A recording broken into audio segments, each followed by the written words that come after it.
Hello everybody, it is Minute Plus Meditation here, and it's Sunday, December the 29th, and it's the Feast of the Holy Family. The first reading is taken from 1 Samuel.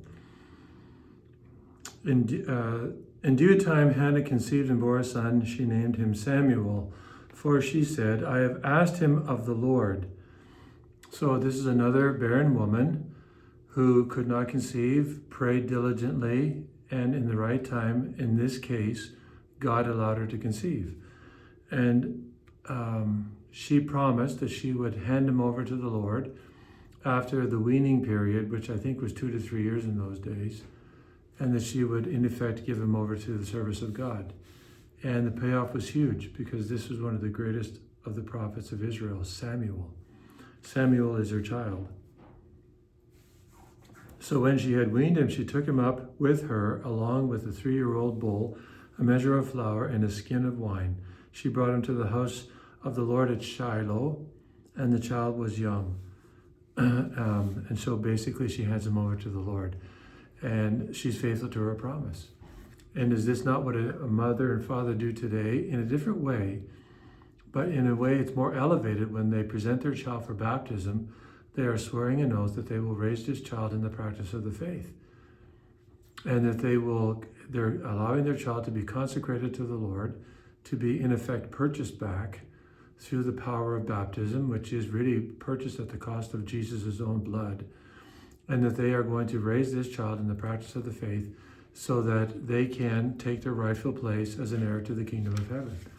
So when parents, don't take this seriously, they're going to have to answer for it. As we will all have to answer for things that we just mouth because we're expected to give a certain answer. We want to just go through the motions, check a box, satisfy mommy or daddy, for having the children baptized. But we're not really thinking of the serious sacred oath that we're committing to when we have our children baptized. Only God can ultimately assess guilt, but he will. Or bless the parents for following through in their promises. Okay, over to the second reading, 1 John chapter 3. Beloved, see what love the Father has given us, that we should be called children of God, and that is what we are. And in fact, that's what's happened, or that's what occurs when we are baptized. The guilt of original sin is taken away, although the consequences of original sin are still with us. That's why we need not only 6 other sacraments, but we need mentoring, we need parenting, we need good example, we need discipline, we need correction, we need all these kinds of things in order to help us get to the point where we can make a decision for ourselves and are fully responsible, for what we choose to do. We become children of God. Just think of that. We are children of the God of Abraham, Isaac, and Jacob, the God who made the universe 6 billion light years apart, the God who made all the angels, these vastly superior beings to us. God has made us, and he's called us to be his children. Doesn't get any better than this. Over to the Gospel, Luke chapter 2. When the festival was ended, they started to return. The boy Jesus stayed behind in Jerusalem, but his parents did not know it. So he stays in the temple. So they search for him frantically, and then it occurs to him that he might be in the temple. After 3 days, interesting 3 days, not 4 days, not 2 days, but 3 days, signifying 3 days, in the tomb. After 3 days, the agony that Mary goes through and Joseph goes through as well, the darkness,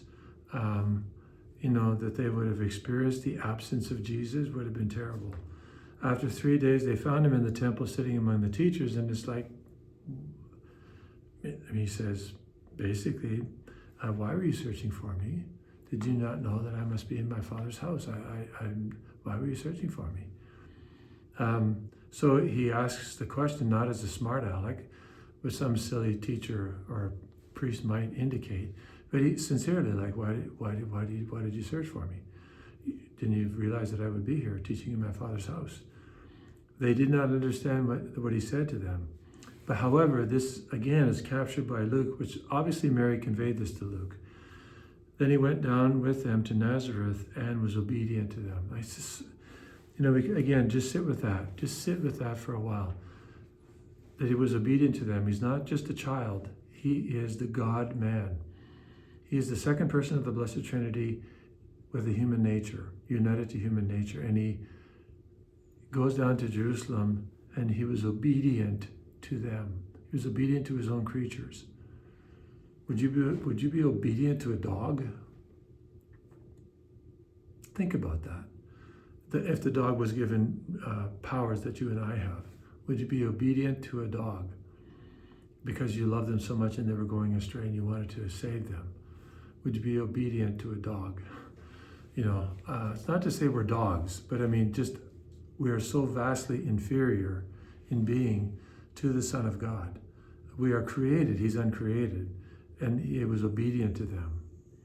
This is the model for all of us, children to the parents, but also all adults towards God, because he is the one Father. And Mary treasured all these things in her heart. So she reflected on these things and she treasured them. I can't remember the exact Greek word, but it's like a salad that's being tossed in the air. She's tossing these things in her heart and soul. It's not a one-off for her. It's not she's thinking about it and then she forgets it, moves on to the next thing, like you and I often do because our attention span is so short. No, she ponders these things in her heart and they sink deep down inside of her, and she's starting to piece together all these things that she is being privileged, has been blessed to kind of be a part of. So you and I during this season, give thanks to God for coming into this world. Now today, give thanks for the fact that we, for your family, for better, for worse, family's family, and that we are called to be members of God's family. That's precisely what Christ has come into this world for. So be thankful. Pray for families, especially the ones that are going through a very difficult, painful, and burdensome time. And ask God to help you be a faithful member of your family. God bless you.